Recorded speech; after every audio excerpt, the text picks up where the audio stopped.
Good morning, Mrs. Yelena. How are you? Hi, good morning, Bhavna. I'm good. Thank you. Thank you for coming to my podcast. It's an honor कि आपने time निकाला मेरे लिए और आप आए हैं यहाँ पर अपने एक्सपीरियंसेस सुनाने के लिए. Thanks to you for inviting me, Bhavna. In fact, My I'm pleasure. feeling privileged कि आज मैं कुछ तो जो भी अब तक फौजी लाइफ में मैंने जो देखा है, जो सीखा है, वो मैं आपके साथ शेयर कर सकूं. It's an honor, our pleasure. So first, I would request you to please introduce yourself a little bit so that audience को पता लगे कि कौन है, कहाँ से हैं. I'm from Assam, married to an infantryman, blessed with a daughter who is 3 years old, and married for soon to be 14 years. 14 years? Yes. Wow. 14 years of marriage and 10 years of courtship. Nice. Okay, so it's a love marriage. Yes. Good to know this. तो love marriage अच्छी रहती है? अच्छी है अब तक. अच्छी है. तो obviously शायद अच्छा रहेगा आगे भी. Nice. अच्छा. तो शादी से पहले आप जॉब करते थे, वर्किंग थे? हाँ, I was working. I am MSc in microbiology. And मैं CSIR council of scientific and industrial research के साथ में रिसर्च वर्क में थी. उससे पहले मैं एज एन असिस्टेंट एडिटर में काम कर रही थी विद अ पब्लिशिंग हाउस. फिर शादी हुई and as most of the फौजी वाइव्स मुझे भी अपना कैरियर थोड़ा साइड रखना पड़ा. ये नहीं कि ये कोई कंपल्शन है, आउट ऑफ चॉइस मैंने वो जो जॉब था या जो मेरी कैरियर इंटरेस्ट था उसको मैंने कुछ टाइम के लिए सेलेक्ट किया. आज के टाइम में कभी आपको रिग्रेट आता है कि आपने अपना कैरियर सेक्रीफाइस किया? नहीं, I have no regret because वो मैंने अपनी चॉइस से मैंने किया है ना. बिकॉज खुद को मैंने दोनों ही जगह पे रख के मैंने सोचा कि मतलब where I will be more happy, है ना. कहाँ मैं ज़्यादा सेटिस्फाइड रहूँगी कि फैमिली से दूर, जो अब हमने जो फैमिली बनाया है उससे दूर रह के मैं खुश रहूँगी, मैं सेटिस्फाइड रहूँगी, मैं कंटेंटेड रहूँगी. तो जब मैंने देखा कि भाई नहीं हो सकता है, ये चीज़ मैं बैलेंस नहीं कर पाऊँगी, तो मुझे लगा कि it's better I choose one thing that is family, happiness. The priority I gave was my family. तो आपने मतलब मैरिज के बाद कभी जॉब? नहीं, मैरिज के बाद मैंने जॉब किया. ओके. ऐसा नहीं कि नहीं किया. इनफैक्ट वही मैं बता रही हूँ, means there was a I am coming to that change in career this thing. मैंने बीएड किया, उसके बाद मैंने सीटेट भी क्लियर किया. It's a saying that an army person should marry to a teacher. बहुत suited रहता है उनके लिए. Suited रहता है बिकॉज हमारी पोस्टिंग ऐसी जगह आती है कि आप जहाँ पे आपका इंटरेस्ट है शायद वैसी जगह पे आपका पोस्टिंग ना आए, तो उसमें आप क्या करोगे? If you want to engage yourself, keep yourself busy apart from the rest of the responsibilities, तो उसमें एक ये टीचिंग ही बहुत ही अच्छा एक ऑप्शन रहता है. फर्स्टली आप एजुकेटेड भी हो, तो मेरा ये पर्सनल व्यू है, अगर मैं किसी को जो मैंने सीखा है किसी को मैं उसको अगर बांट सकूं तो उससे ज़्यादा मतलब वेलफेयर में क्या ही कर सकूं. Exactly. तो कितने टाइम आपने टीचिंग में जॉब करी? मैं 2 स्टेशंस में मैंने टीचिंग किया. फिर उसके बाद वो फैमिली का भी कुछ प्रायोरिटीज आ जाते हैं, है ना, किड्स एंड ऑल, आप वो सोचना पड़ता है. करेक्ट. तो अब जैसे मतलब अच्छा लगा सुन के कि आप पहले इतने अच्छे फर्म में थी, जॉब करती थी और आपको अपना करियर छोड़ के टीचिंग प्रोफेशन लेना पड़ा, जो हर किसी का इंटरेस्ट भी नहीं होता है. नहीं, बट एक टैग लग जाता है हमारे साथ. मेरा भी इंटरेस्ट नहीं था. वही तो इंटरेस्ट. हाँ, because you are married to an army person ना, तो आपके पास अगर करियर फॉलो करना है तो यही ऑप्शन बचता है कि यार टीचिंग ही कर लेते हैं. कम से कम साथ रहने को मिलेगा, हाँ, है ना, आपके बच्चे को आपके फादर का प्रेजेंस हमेशा मिलता रहेगा, है ना। तो दिस इज हस्बैंड मतलब हम ये सोचना भी हमारे लिए जरूरी है। मेन है इसका मतलब उनका वो इमोशनल पार्ट उनमें नहीं है, ये बात नहीं है ना। मतलब हम तो फिर भी रो लेंगे, बोल देंगे, but our men they won't speak up, बोलेंगे नहीं, वो अपना इमोशंस को प्रेजेंट नहीं कर पाते हैं। तो आप ना बिन बोले मतलब उनके बताए बगैर भी आपको उनका एक बहुत स्ट्रॉन्ग इमोशनल बैकबोन बनना पड़ता है, so that they can contribute for what they are suppose to, they have joined the forces, है ना। मतलब जो नेशन को सेफगार्ड करना या जो भी है, जो ड्यूटी है उनका, तो for them country comes first, that all we know. yes, आज भी अगर हम अपने हस्बैंड से ये पूछे ना कि तुम सबसे ज्यादा किसको प्यार करते हो, तो उनके मुंह पे यही आएगा, my country, then you. Definitely वो तो है ही, और वो हमें पता है। मतलब हमने जब उनसे शादी करी है, बस हमने उनसे शादी नहीं की, उनके साथ जो ये लाइफ है ना, ये इसको भी हमने साथ में अपनाया है। It's a whole package. Yes, it's a whole package. तो ये जो टाइटल हमें मिल जाता है शादी के बाद, आर्मी वाइफ, इस टाइटल का आपकी लाइफ पे क्या इफेक्ट पड़ा है आपको, मतलब in civil life also, because आपके रिलेटिव्स या आपके फ्रेंड सिविलियंस भी होंगे, तो कभी लगा हो कि यार सिविल लाइफ ज़्यादा बेटर थी, या ये आर्मी वाइफ का जो टाइटल आपको मिला है ये ज़्यादा बेटर लगता है, क्या डिफरेंस फील होता है? डिफरेंस तो ये क्योंकि हमने वो लाइफ अभी जी नहीं है, तो फिर हम उसको कंपेयर नहीं कर सकते, पर हाँ ये बता सकती हूँ कि as an army wife I have evolved a lot, जो एक because I come from a very completely a civilian background, ठीक है। शादी से पहले कोई फौज के साथ कोई कनेक्शन नहीं था, तो तब बिल्कुल एक केयरफ्री टाइप की है ना, बहुत ज़्यादा कोई रिस्पॉन्सिबिलिटीज़ नहीं इस टाइप से थी, बट अब बहुत मैच्योर हो चुके हैं, है ना। रिस्पॉन्सिबिलिटीज़ मतलब अब I know that I can carry the responsibilities, मुझे पता है, मुझे अपने ऊपर वो भरोसा है कि मैं वो रिस्पॉन्सिबिलिटीज़ लेके चल सकती हूँ। बहुत पेशेंट हो गई हूँ पहले से, बहुत काम हो गई हूँ, और इन सब के साथ साथ यू नो अंदर से बहुत स्ट्रांग हो गई हूँ। तो ये स्ट्रेंथ एक दिन में नहीं आता, ये आपको एक तरह से एक एम्पावर करता है ये टाइटल, कि आर्मी वाइफ हो तो you can not be very high emotionally person, आपको थोड़ा सा बैलेंस करके चलना पड़ेगा विद ग्रेस, विद ग्रेस। ये नहीं है कि हम इमोशनली बहुत स्ट्रांग हैं, ऐसा नहीं, बट हमें स्ट्रांग बनना पड़ता है, यू नो मतलब हम इंडिपेंडेंट हमें बनना पड़ता है, वो देयर इज नो चॉइस, उसमें कोई चॉइस नहीं है, मतलब हम इट बिकम्स अ हैबिट, हमें स्ट्रांग बनना, हमें इंडिपेंडेंट बनना, ये हमें कॉन्फिडेंट बनना, ये हमारा एक वो हैबिट ही बन जाता है, बिकॉज हमने अपने मतलब जैसे जैसे हम और यू नो अब जैसे 14 years ऑफ मैरिज, इसमें इतनी चीज़ें आप जैसे जैसे देखते जाते हो, तो फिर वो खुद ब खुद वो स्ट्रेंथ सारी चीज़ें आपके साथ साथ बढ़ता जाता है। तो what is harder for you, long separation और sudden goodbyes, because both are part of our life. Yes, इसमें से हार्ड क्या है? अगर सडन गुड बाइज थोड़े टाइम के लिए है, 1-2 दिन के लिए, तब तो कोई बात नहीं, मतलब अभी इतने सालों में इनिशियली जब when you are a new bride, उस टाइम में तो definitely it comes as a shock, but yes long separations तो डेफिनेटली आपको बहुत अंदर ही अंदर आपको तो अब जैसे ये तो चलो होता है ना कि हम जहाँ जाते हैं वहाँ का कल्चर सीखते हैं, बट हमारे इंडिया में there are n number of languages, है ना, हर रीजन के एक अलग लैंग्वेज है, फूड हैबिट्स है, लाइफ में आप जहाँ जहाँ पोस्टेड होते रहते हो वहाँ अलग अलग कल्चर के अलग अलग रीजन के लोग आते हैं, तो लैंग्वेज बैरियर कभी आपको फील नहीं हुआ?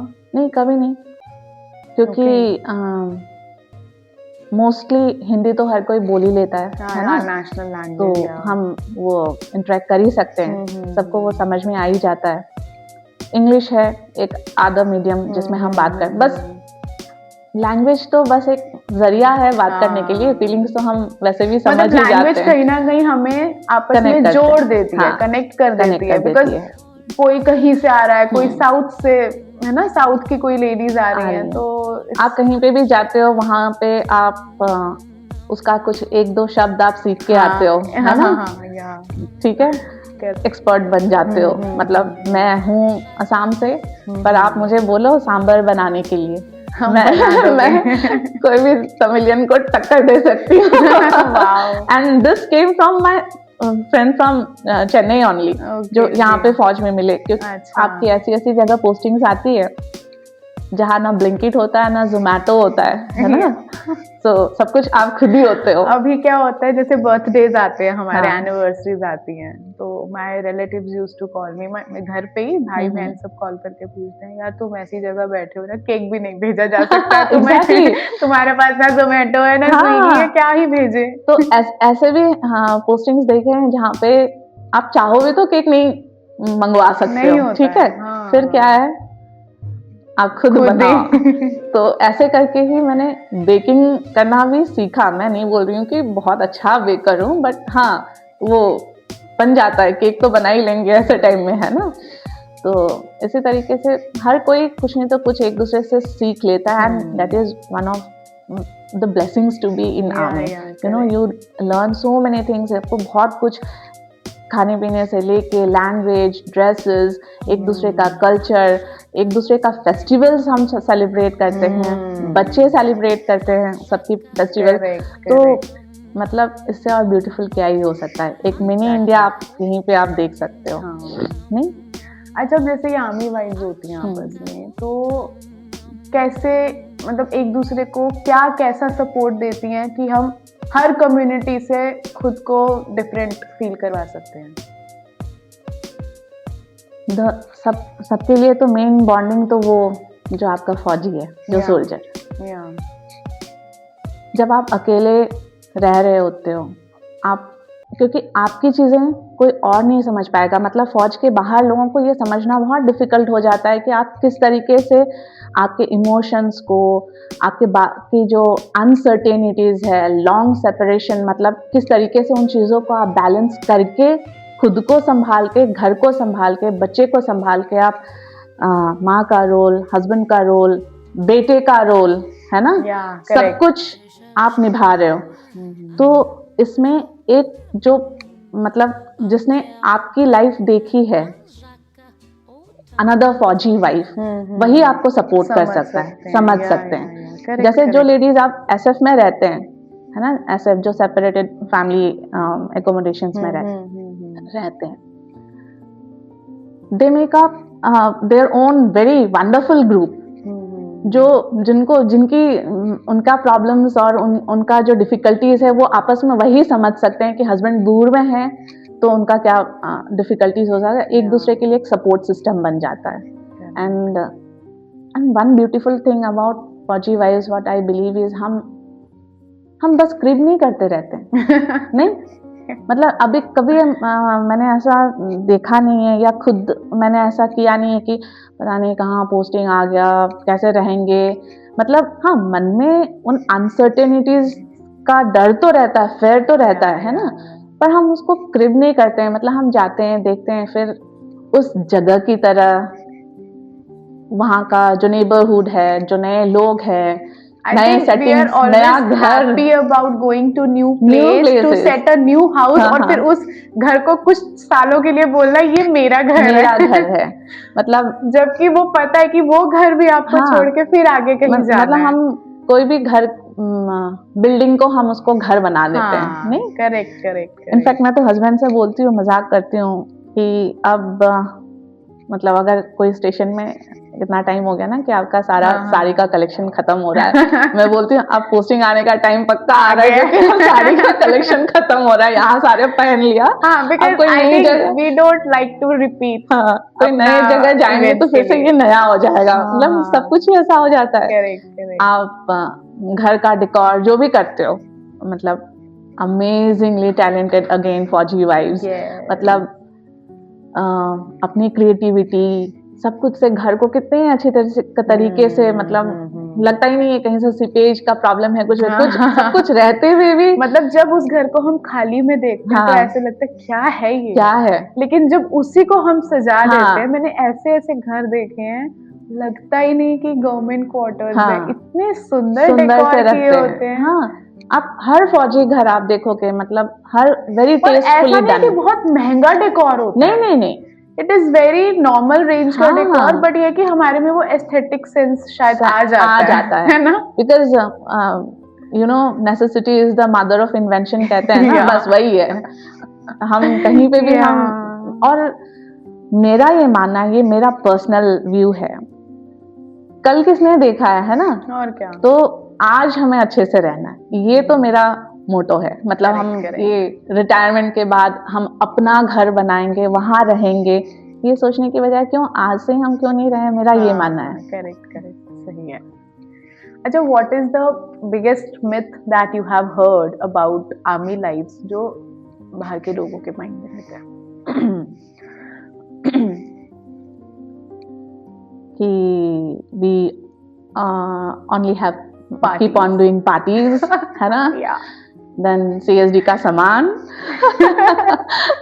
सस्ते में मिलता है, सस्ते में सामान, and life is very rosy, वही फौजी है। पर उसके साथ जो इतनी चीजें आती है ना, वो किसी को नहीं पता, एक्चुअली पता चलता भी नहीं है ना, शायद पता नहीं चलता है, क्योंकि हम शायद हमने कभी बताना जरूरी नहीं समझा। वही मैंने बताया ना कि हम ना ही क्रिप करते हैं, ना ही कंप्लेन करते हैं, हम गो विद द फ्लो, है ना, गो विद द फ्लो, ये है। तो what lessons do you hope कि हमारे बच्चे इस लाइफ से सीखें? मुझे तो लगता है हम भी बच्चों से बहुत कुछ सीखते हैं। हमारे बच्चों से। करेक्ट। नहीं, हर 2 साल में, क्यों 2 साल, कभी तो उससे भी जल्दी पोस्टिंग्स, रिपीटेड पोस्टिंग्स, तो ये जो हमारे जो बच्चे हैं, देखो बार बार उनका स्कूल्स चेंज होना, उनके फ्रेंड सर्कल चेंज होना, उनका नेबरहुड चेंज होना, वो फैमिलियर जो घर जिसमें वो अभी रह रहा होता है, फिर अचानक वो नई एक जगह पे जाना, ये हम शायद उनके लेवल में जाके वो समझ नहीं पाते हैं। हम सोचते हैं कि छोटा है, कोई बात नहीं, एडजस्ट कर लेगा। एक्चुअली में वो एडजस्ट करते हैं, पर देखा जाए तो काफी छोटे बच्चे भी इस चीज में इतने अडेप्ट हो जाते हैं में। और आप कोई भी, आप इसीलिए आप कहीं पे भी आप लेके जाओ उनको, आप देखना वो बहुत जल्दी से वो उस माहौल में वो ढल जाते हैं। नहीं, मुझे याद है जब मैं स्कूल जाती थी, और मैं तो सिविलियन बैकग्राउंड से ही हूँ, तो जैसे कभी 1 साल में मम्मा ने बोला कि बेटा ऐसा करते हैं, अभी ना स्कूल तुम्हारा चेंज कर देते हैं, तो नहीं मम्मा, मेरे सब फ्रेंड्स छूट जाएंगे, प्लीज मेरा स्कूल चेंज मत करो। बट जब मैं हमारे इस पैटर्निटी में बच्चों को देखती हूँ, तो आई फील लाइक यार ये बच्चे अलग सीख के ही आए हैं, सीख के आए बेटा आपके फ्रेंड्स भी बदलेंगे, आपका स्कूल भी बदलेगा। वो बहुत जल्दी इंडिपेंडेंट भी हो जाते हैं, बहुत मैच्योर भी हो जाते हैं। उनको भी ये समझ में आता है कि ओके, जब डैडी नहीं है तो मम्मा सब कुछ संभाल रही है। उसमें वो भी कंट्रीब्यूट करते हैं, ऐसा नहीं है कि वो नहीं कंट्रीब्यूट करते हैं, उनको समझ में सब कुछ आता है। आपको जैसे हमारी ये पोस्टिंग शिफ्टिंग कितना रहता है, तो कभी आपको ऐसा मतलब सैड फील होता हो कि ये जगह मुझे छोड़नी पड़ रही है? कुछ ऐसा एक्सपीरियंस रहा हो आपका तो बताओ। सैड, हर स्टेशन छोड़ने पे दुखी तो होता है ना, चाहे वो कहीं पे भी हो, कितना भी रिमोट हो ना, क्योंकि आप जहाँ पे भी, मैं खुद के बारे में बता रही हूँ, आई एम ब्लेस्ड कि मुझे हर जगह अच्छे लोग मिले, और मतलब है ही, हर कोई अच्छा ही है। तो कोई एक पोस्टिंग जो आप अभी तक मिस करते हो, कौन सी सिटी की? सिटी मतलब कहीं भी थे? नहीं, विलेज और जंगल। 13 years ऑफ मैरिज में एक ही मेट्रो सिटी में पोस्टिंग आया है, ठीक है। तो सबसे बेस्ट मेमोरी तो कोई एक रिमोट, नॉर्थ ईस्ट का एक रिमोट लोकेशन है, वहाँ का। मतलब वहाँ बाहर आपको जाने का भी रेस्ट्रिक्शंस था, आप नहीं जा सकते थे। Oh my God. तो हम वो जो 5-6 लेडीज थे ना, हमें इतना अच्छा बॉन्डिंग था, उसमें आपने सब कुछ सीख लिया, आपने डोसा बनाना भी सीख लिया, आपने पराठे बनाने भी सीख लिए। ओके, तो हिस्ट्री हमेशा सोल्जर्स को याद रखती है। अभी तक हम देखते आए हैं, हम कहीं भी जाते हैं, किसी भी कैंट में होते हैं या किसी भी मतलब ना, सोल्जर्स हमेशा याद रखे जाते हैं। व्हाट अबाउट रखना भी चाहिए। But what about families? जो फैमिली का कंट्रीब्यूशन है, that is why you know we are, but it's always hidden. It is always hidden, क्योंकि हम उसको बताते भी नहीं है कि, और पता भी नहीं चलता है कि क्या सैक्रिफाइसेस हैं, क्या हार्डशिप है। Soldiers, they are trained to fight battle, है ना, they are trained for this profession. पर हम जो हैं, हमें हमारा जो जिंदगी है, यही हमें ट्रेन करता है। इस हमारी आई थिंक पूरी लाइफ ही एक बैटल है। एक्सपीरियंस ही हमारा ट्रेनिंग हो जाता है। हाँ, लाइफ एक्सपीरियंसेस ही हमारा ट्रेनिंग है। और हमारा कंट्रीब्यूशन हमेशा वो बैकफुट पे रहता है, ताकि हम जो भी कंट्रीब्यूट कर रहे हैं, हम जो भी सपोर्ट कर रहे हैं, उसमें हमारा जो सोल्जर है, जिसके लिए वो आया है फौज में, वो अपना काम बहुत अच्छे से कर सके। तो इसीलिए शायद हमारा कंट्रीब्यूशंस अंडरमाइन किया जाता है।